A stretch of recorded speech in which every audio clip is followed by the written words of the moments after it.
Amém. Obrigado, pastor, meu amigo Mário, obrigado pelo carinho da igreja, como sempre.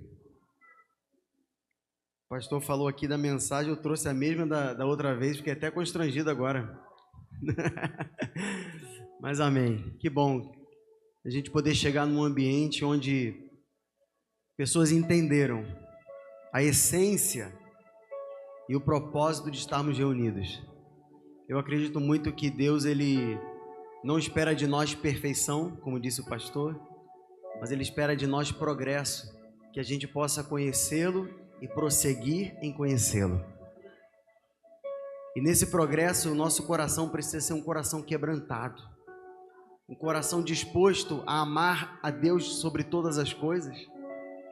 Deus disse que esses 2 mandamentos substituiriam toda a lei. Amarás o Senhor teu Deus de todo o teu coração, de toda a tua alma, com todo o teu entendimento, com todas as tuas forças, mas amarás também o teu próximo como a ti mesmo. A gente tem visto muitas pessoas que veneram a Deus, que amam a Deus, que adoram a Deus, mas elas não sabem ainda servir aos seus irmãos. Elas não entenderam que o maior no reino é aquele que serve a todos. Elas não entenderam a mensagem de Jesus, o Rei dos Reis e Senhor de Senhores, que se esvaziou de si mesmo, deixou a sua glória, colocou uma toalha no ombro, uma bacia de água nas mãos e lavou os pés dos seus próprios discípulos.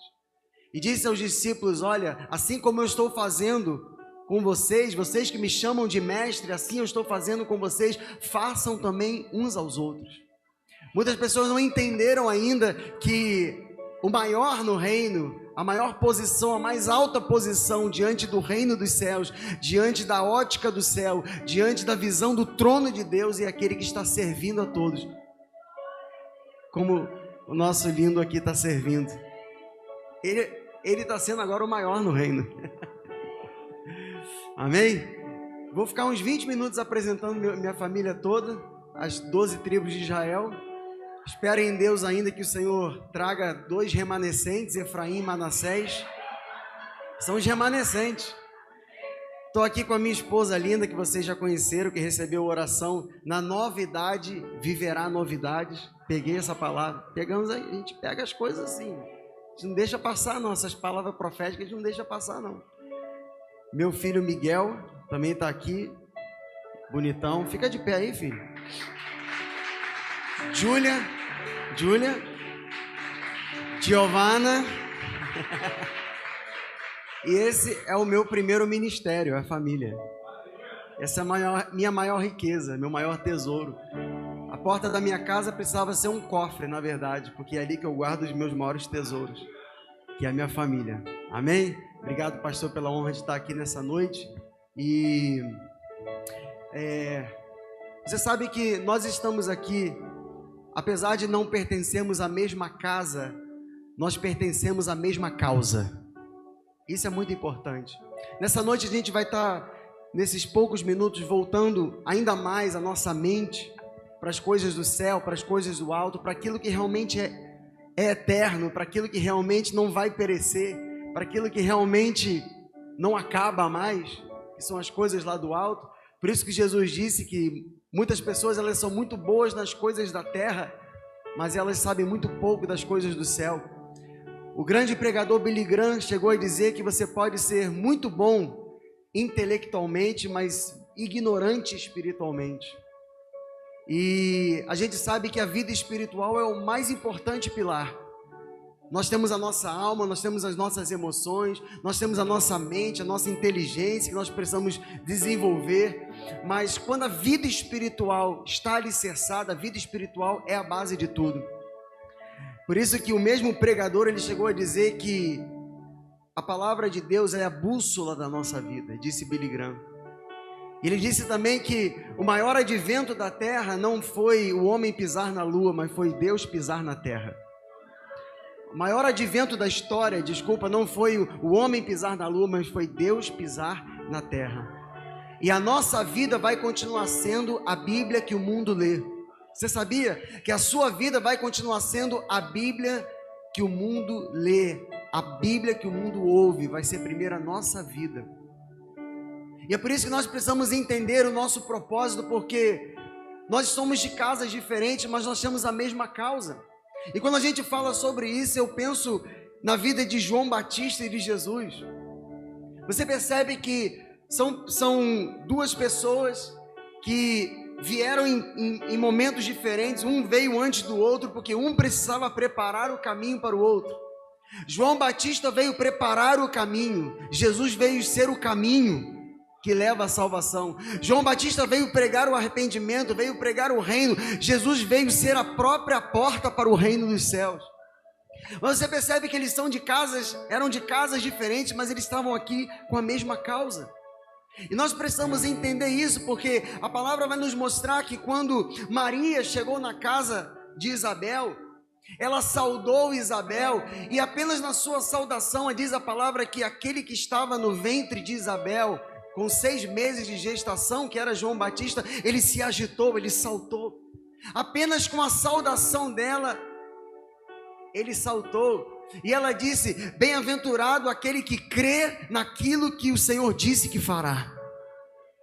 E nós precisamos parar para refletir, porque, irmãos, avivamento não é quando eu saio da igreja feliz com o pregador, é quando eu saio da igreja triste comigo mesmo. Esse é o verdadeiro avivamento.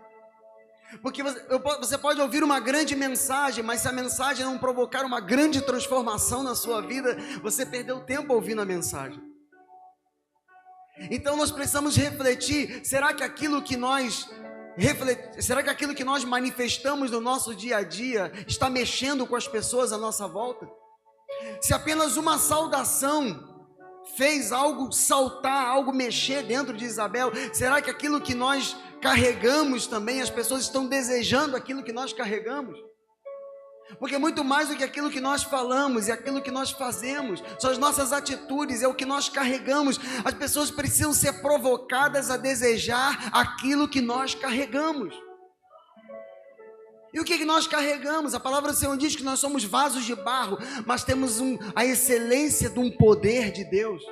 A Bíblia diz que nós somos templos do Espírito Santo, que o Espírito Santo veio habitar em nós, que do nosso interior fluirão rios de água viva. Então as pessoas que estão no nosso dia a dia, que convivem com a gente no trabalho, na escola, na faculdade, elas precisam também desejar beber dessa mesma água que flui de você. Elas precisam desejar também beber dessa mesma fonte que você bebe todos os dias. Mas para que ela possa desejar isso, do seu interior precisa fluir rios de água viva. E aí então, aquela Maria, ela visita a casa de Isabel e algo se agita.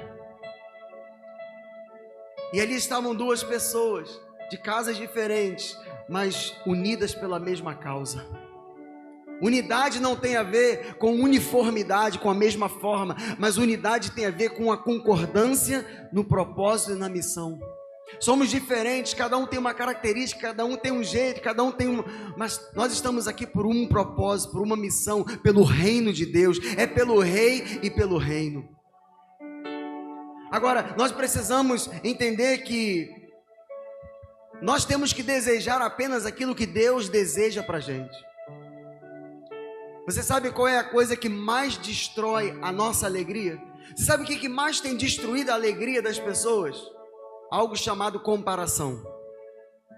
A comparação tem destruído a alegria das pessoas. Por quê? Porque se você está se comparando, significa que você está olhando para fora e não para dentro. Se você está se comparando, significa que você está olhando para o outro e não para si mesmo. Se você está se comparando, significa que você está olhando para a vida das pessoas e não está focado naquilo que Deus está fazendo agora na sua vida. Ei, eu quero te dizer nessa noite, aquilo que Deus está fazendo na sua vida, por menor que pareça, por mais insignificante que pareça, o que Deus está fazendo na sua vida agora é isso que importa. Não importa o que Deus está fazendo na vida dos outros. Porque talvez o outro esteja vivendo um outro momento, uma outra estação, um outro período, uma outra fase, uma outra situação na vida dela. E você não pode se comparar, porque a comparação, ela vai destruir o seu contentamento, a comparação, ela vai destruir a sua alegria, a comparação, ela vai destruir o seu prazer de viver, a comparação, ela vai destruir a sua satisfação, a comparação vai tornar você uma pessoa ingrata, insatisfeita e murmuradora.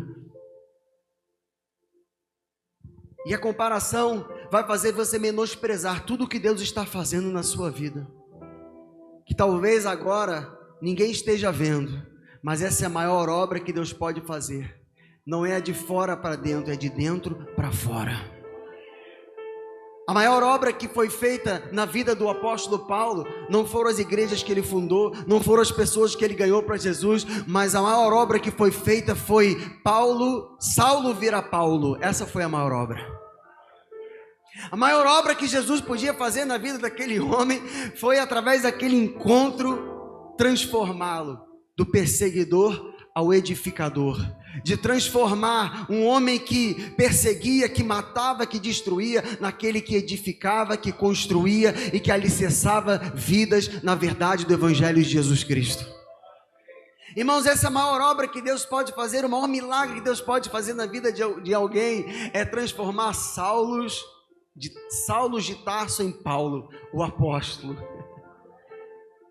E Deus, ele continua fazendo isso. Agora nós precisamos desejar somente aquilo que Deus deseja para nós. A gente costuma dizer o seguinte: se Deus não estiver, eu não quero estar.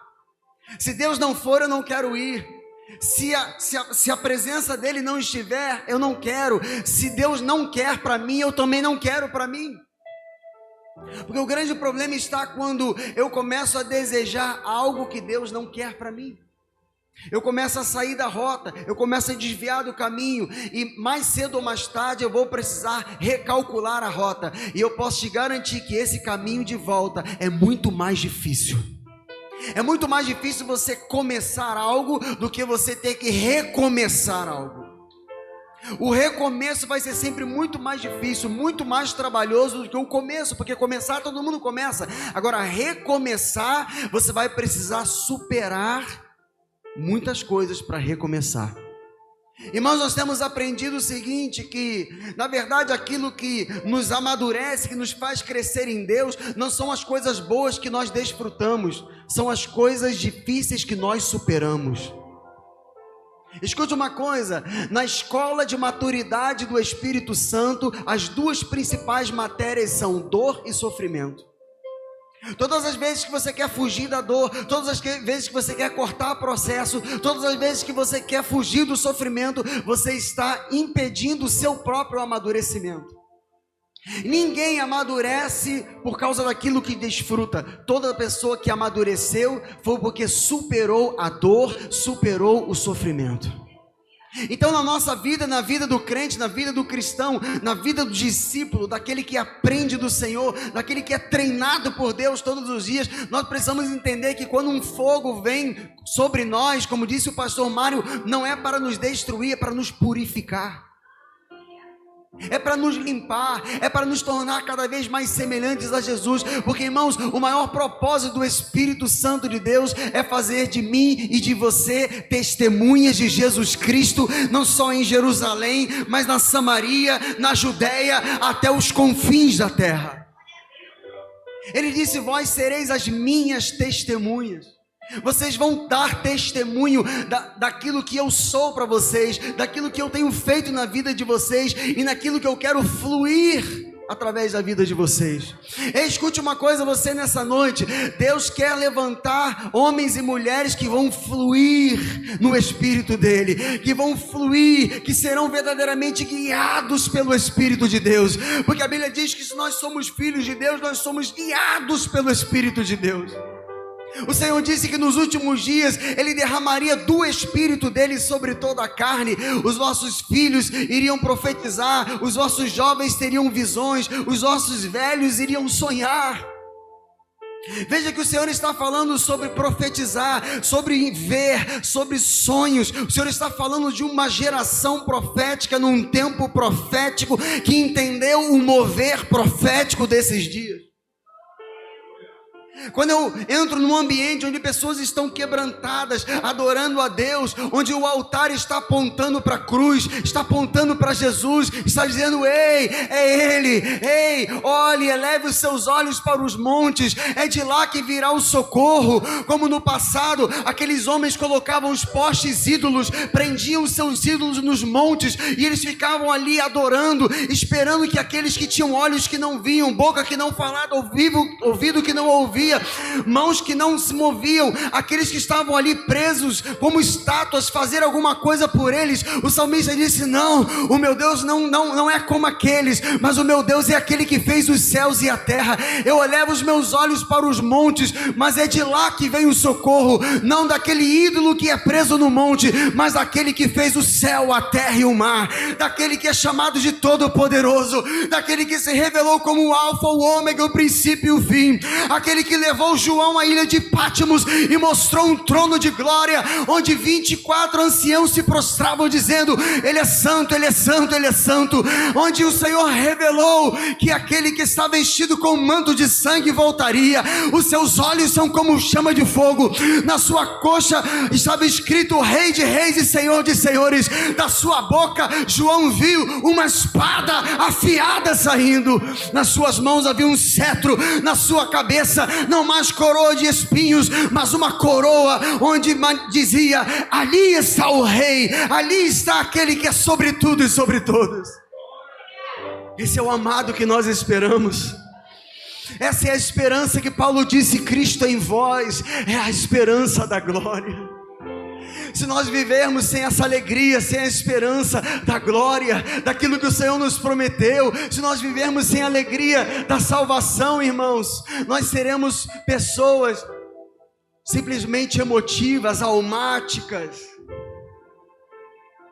onde o pai vai precisar o tempo todo fazer algo para que a gente se sinta bem. Não, eu me sinto bem porque eu sei que Cristo vive em mim, eu me sinto bem porque eu sei que aquele que está em mim é maior do que aquele que está neste mundo, eu me sinto bem porque eu sei de onde eu fui tirado, eu sei do que o Senhor me livrou, eu sei o quanto Ele me perdoou, e a quem é muito perdoado, muito perdoa, a quem é muito amado, muito ama. O nosso amor precisa romper a barreira da teoria. O nosso amor precisa ir além das palavras. Não adianta você amar a Deus. A Bíblia diz: se você ama a Deus, mas odeia o seu irmão, você é mentiroso. Como pode você dizer que ama alguém que não vê e odeia alguém que vê? E Jesus disse: ore pelos seus inimigos, ame aqueles que te perseguem. Ah, pastor, mas aquela pessoa é provocativa, é isso e aquilo. Amado, é a demanda dela, é o problema dela com Deus. Entrega nas mãos de Deus, ore por ela, perdoe ela, manifeste o amor de Cristo por ela. Essa pessoa também precisa de amor. Jesus também quer salvar aquelas pessoas que nós não gostamos. Você sabia disso? Ele quer salvar também quem nós não gostamos. Ele quer salvar também quem nos ofende. Ele quer salvar, porque a Bíblia diz que Ele não veio condenar, Ele veio salvar. Ele amou o mundo de tal maneira que deu o seu Filho unigênito, para que todo aquele que nele crê não pereça, mas tenha vida eterna. Esse é o Evangelho que eu acredito. É isso que Jesus veio promover. Ele veio promover o reino dos céus. Agora nós precisamos entender que aquilo que Deus deseja para nós é o que nós temos que desejar. Deus pega Adão e Eva, coloca num paraíso, cria árvores, frutos, tudo do bom e do melhor, e diz para eles: olha, de tudo vocês podem desfrutar, mas dali não toca. E veio o diabo e começou a gerar uma cobiça, uma ganância, começou a mudar o foco, a direção dos olhos de Eva. Depois Adão não foi um marido, um sacerdote correto, não se posicionou, foi um marido omisso, ficou em silêncio, não se posicionou, não fortaleceu aquilo que Deus havia ordenado, não foi obediente. E Eva começou a achar que se ela comesse do fruto, ela não ia morrer, ela seria semelhante a Deus. Mas ela não devia desejar ser semelhante a Deus, ela deveria desfrutar do paraíso que Deus havia preparado. E quantas vezes Deus, Ele na nossa vida, Ele começa a fazer coisas, e nós começamos a olhar para outras direções. Ei, meu irmão, minha irmã, escute nessa noite, olhe firmemente para o autor e o consumador da sua fé, que é Jesus Cristo. Pastor, mas e o meu chamado? Não, o chamado não é seu. Você pertence a um chamado. Você que é do chamado, não é o chamado que é seu. Você que é do chamado, você que precisa perguntar a Deus: Deus, aonde o Senhor quer me usar? Deus, aonde o Senhor quer me levar? Deus, o que o Senhor quer que eu faça? Porque uma coisa eu sei, existe um chamado que você pertence a Ele. Você só precisa descobrir. Jonas, por exemplo, ele pertencia ao chamado de salvar Nínive. Mas ele achou que não, que ele devia seguir o que ele achava. Eu vou para Tarso, não vou para Nínive. Não, mas Jonas, existe um chamado que é salvar Nínive. Você pertence a esse chamado. Deus estava falando: olha, eu tenho um chamado, eu tenho o desejo de salvar Nínive. Sabe o que isso me ensina, meus irmãos? Que na verdade o nosso chamado é cumprir aquilo que Jesus quer fazer pelas pessoas, não o que a gente quer fazer. Quando a gente ama alguém, a gente está amando porque Jesus quer amar aquela pessoa. Quando a gente leva o evangelho, na verdade a gente está fazendo aquilo que Jesus quer fazer, é alcançar as vidas com o evangelho. Ou seja, o chamado não é nosso, nós é que somos do chamado. Maria, por exemplo, a vida dela fazia parte de um plano perfeito, gerar o Salvador. Não era o chamado de Maria gerar o Salvador, entenda isso. Não era o chamado de Maria gerar o Salvador, era o projeto e plano de Deus salvar o mundo. E aí ele gerou Jesus através de Maria. Deus tem um plano com esse mundo, Deus tem um plano com essa terra, Deus tem um plano com a sua família, Deus tem um plano com o seu bairro, com a sua cidade, com a sua vizinhança, Deus tem um plano com essa nação, e eu acredito que nesses últimos dias, Ele está levantando os remanescentes, para que esses remanescentes entendam que eles fazem parte de um chamado do Senhor, e a nossa responsabilidade é falar: Espírito Santo de Deus, alinhe o meu coração, Espírito Santo de Deus, equilibra as minhas vontades, Espírito Santo de Deus, faz com que a minha mente esteja alinhada com o céu. Eu quero ter o coração e a mente alinhados com o céu. É isso que nós temos que pedir. Não foque no que Deus está fazendo na vida dos outros, foque no que Deus está fazendo na sua vida, porque o que Deus está fazendo na sua vida é importante. Às vezes você vai olhar para a vida dos outros, e essas pessoas já passaram de repente por uma fase que você está passando hoje. Esses dias nós estávamos ajudando uma família, um casal, que eles estão passando exatamente por uma fase onde alguns anos atrás nós já passamos.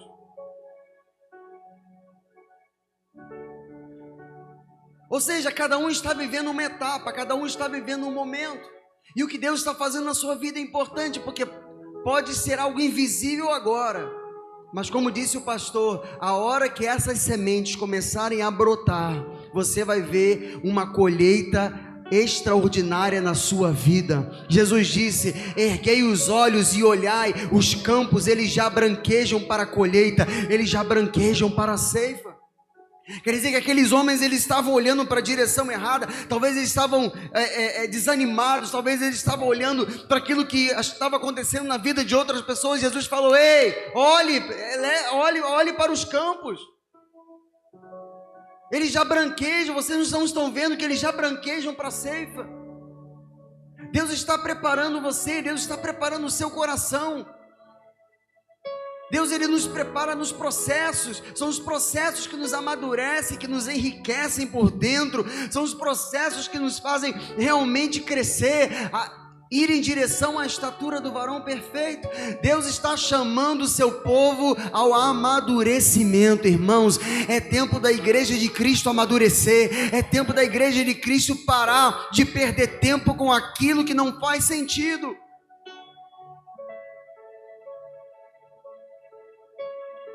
Essa é a escola de amadurecimento do Espírito Santo.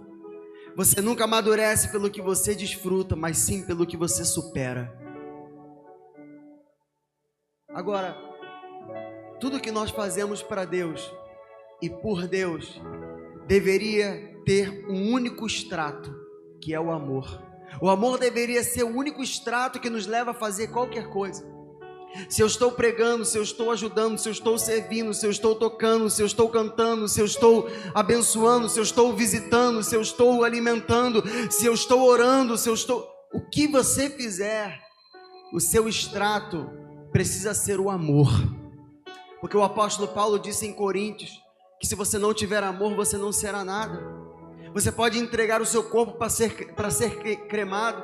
Você pode doar todos os seus bens aos pobres. Você pode falar a língua dos homens e dos anjos. Você pode conhecer toda a ciência. Você pode ter tamanha fé a ponto de remover montanhas. Mas o apóstolo Paulo disse: se o extrato disso não for o amor, se a motivação disso não for o amor, se a base, se o alicerce, se o amor não vier em primeiro lugar, isso tudo não serve, é só religiosidade.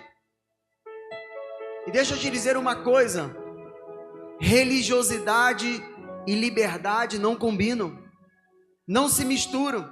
E você só pode libertar pessoas se você realmente for livre. Você sabe que tempos difíceis, Deus levanta libertadores. Deus está levantando a mim e a você como libertadores desse tempo. Em tempos difíceis nascem libertadores. Agora você só pode libertar alguém se você for realmente livre. Nenhum escravo consegue libertar alguém.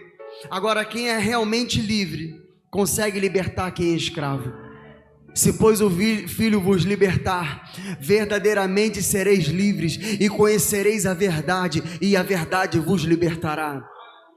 Essas palavras vieram dos lábios de Jesus, alguém que não estava preso à religiosidade, nem à religião, nem aos religiosos. Essas palavras vieram dos lábios daquele que era livre, e porque era livre ele podia libertar. Porque era livre ele podia libertar. Nós servimos a um Jesus que viveu por amor, mas ele morreu por amor. Enquanto viveu, ele estava vivendo por amor, e mesmo na morte ele morria por amor. Ele viveu por amor, ele morreu por amor, ele viveu por uma causa, ele morreu por uma causa. Ele sabia que ele pertencia a um chamado e não o chamado pertencia a ele. Um dia disseram: Jesus, come alguma coisa, bebe alguma coisa. Ele disse: não, minha comida e minha bebida consistem em fazer a vontade do Pai.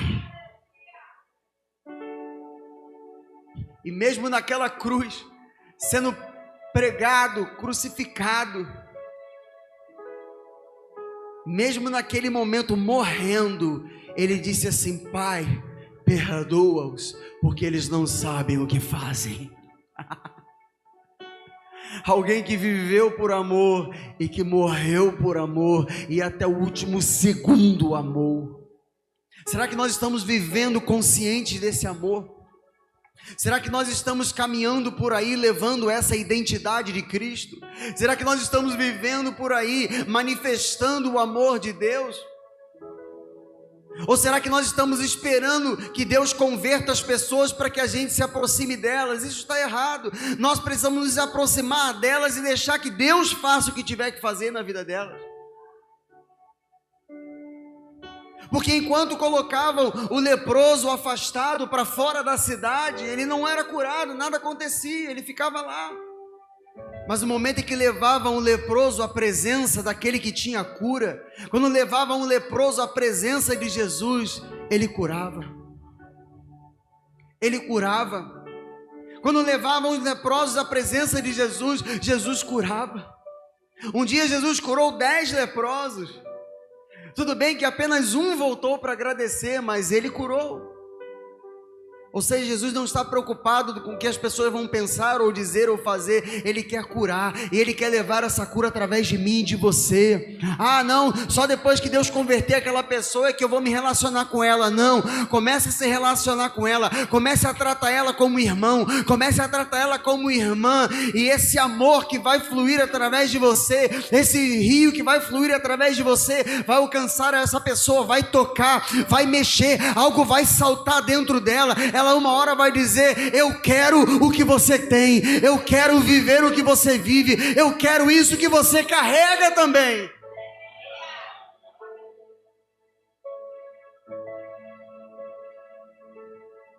Agora, se você decide viver esse amor, não espere ser aplaudido, não espere ser compreendido, espere ser criticado. Toda pessoa que decide viver o verdadeiro amor, toda pessoa que decide realmente amar como Jesus amou, e praticar aquilo que diz em Coríntios, que o amor tudo sofre, tudo crê, tudo espera, tudo suporta, o amor jamais acaba. Resta somente a fé, a esperança e o amor, mas o maior destes é o amor. O amor não se ufana, o amor não se ensoberbece, não se alegra com a injustiça, mas regozija-se com a verdade. Tudo sofre, tudo crê, tudo espera, tudo suporta. Será que nós estamos dispostos a nos relacionar com as pessoas difíceis, com as pessoas que ainda Deus não tocou elas? Será que estamos dispostos a suportar, a crer, a esperar, a orar por elas, a ter paciência, a ter uma resposta de amor às atitudes difíceis delas?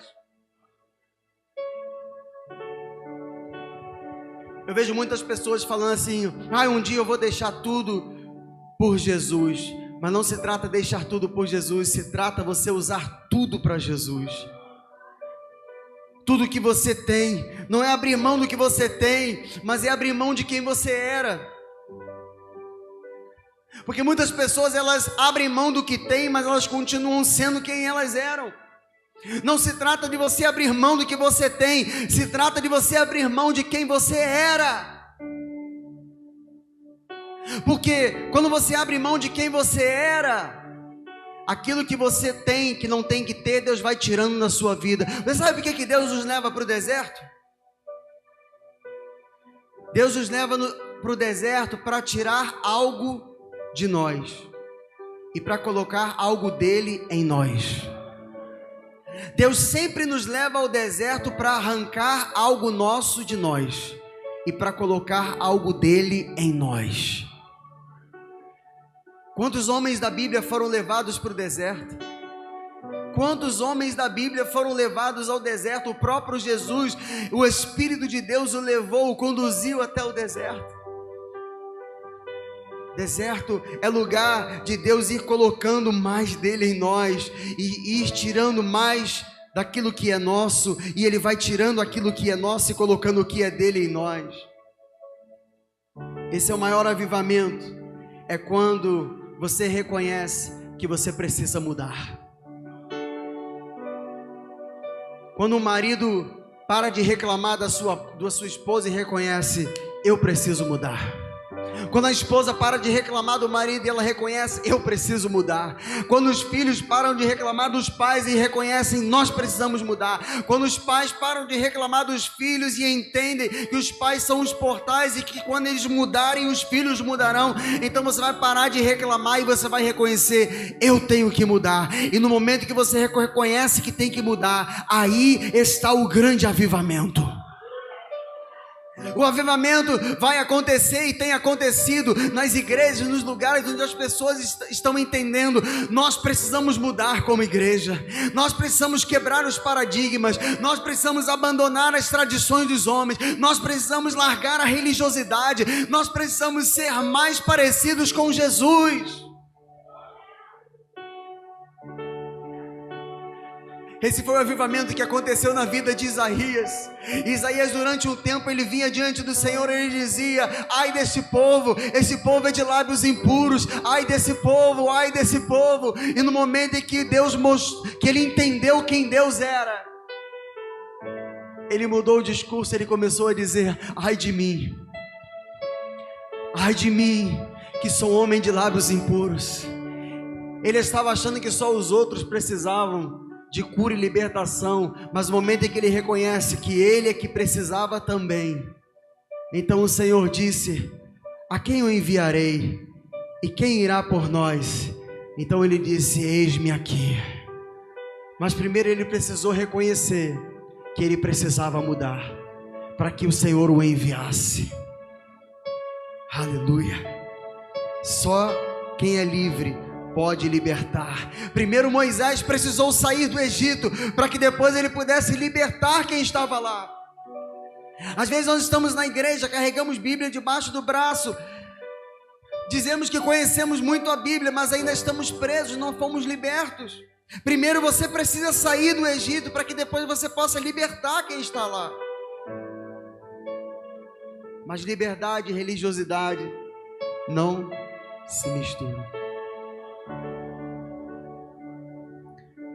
Os homens podem até nos dar posições, mas só o céu pode nos dar autoridade. Os homens dão posições, mas o céu te concede autoridade. Enquanto discutiam aqui na terra que posição cabia a Jesus, afinal quem ele era, se era profeta, se era isso, se era aquilo, se era filho de Maria, se era filho de José, se era... O Pai bradou do céu: esse é meu filho amado, em quem eu me comprazo. Porque só o céu pode conceder autoridade. E nós não estamos buscando posições, estamos buscando autoridade. Porque quando temos autoridade, o próprio Deus nos coloca em posições estratégicas. Mas quando nós ficamos buscando posições, nós perdemos a oportunidade de receber a autoridade do céu. Aleluia. Vem tudo do céu. Saul tinha posição, mas perdeu a autoridade. Davi tinha autoridade, sem sequer ter qualquer posição. Ele não tinha nenhuma posição antes de se tornar rei, mas sobre ele estava uma unção, uma autoridade que o céu investiu. O profeta Samuel vai à casa de Jessé e diz: Jessé, traga os seus filhos. E aqueles homens todos ficaram ali, bem vestidos, diante do profeta. E o profeta disse: não, tem mais alguém? Ah, tem um lá, que está lá fora, desprezado, desprezível, colocado de lado, rejeitado, filho bastardo. E aí o profeta disse: ninguém senta à mesa até que esse outro chegue aqui. Sabe o que aquilo representava? Ninguém sentava à mesa até que o rei chegasse. Enquanto o rei não chegasse, ninguém sentava à mesa. Isso era em todo o reinado. Quando o rei chegava, todo mundo sentava à mesa. Aos olhos da família e dos irmãos, Davi era só um colocado de lado lá, um pastorzinho de ovelhas lá, queimado de sol. Mas aos olhos de Deus, ali estava um rei. Você não é o que as pessoas dizem que você é. Você não é o que o mundo tenta dizer que você é. Você não é o que os seus erros querem dizer que você é. Você não é o que as circunstâncias querem dizer que você é. Você não é aquilo que a cultura quer definir que você é. Você é aquilo que o céu determinou que você é. E o céu já determinou o seu destino. O céu já determinou a sua identidade. Você tem um pai amoroso, um pai precioso, um pai que te diz: você é meu filho amado, você é minha filha amada, em quem eu me comprazo. Fica de pé, por favor.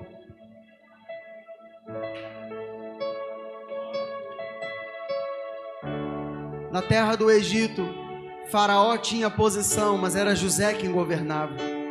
Ele é que tinha autoridade. Na Babilônia, Nabucodonosor tinha posição, mas era Daniel quem tinha autoridade. E por aí vai. Não busque posições. Busque entender a autoridade que nós temos em Cristo Jesus.